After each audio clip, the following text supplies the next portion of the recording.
Hello mga ka-idol, Showbiz Update 2024 naman tayo. Pag-uusapan natin ngayon ang pinakamagandang artistang aktres na si Janine Gutierrez at si Kim Chiu. Kung ilang percentage ba ang kagandahan ng dalawang artistang aktres? Ayon sa survey na ating nakuha ay 70% ang kagandahan ni Janine Gutierrez at samantala naman ay si Kim Chiu ay mababa sa 30% lang ang kagandahan ng dalgita. At isipin nyo mga ka-idol, ang layo talaga ni Kim Chiu sa kagandahan ni Janine Gutierrez. At yun po ang nagpapatunay na hindi bagay si Kim kay Paolo Abilino.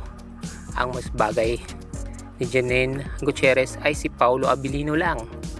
Pero kahit wala na si Paolo sa kiliran ni Janine Gutierrez ay mananatili pa rin kami na solid fan kay Janine Gutierrez. So yun lang po ang Showbiz Update sa Binido TV at salamat po sa panonood.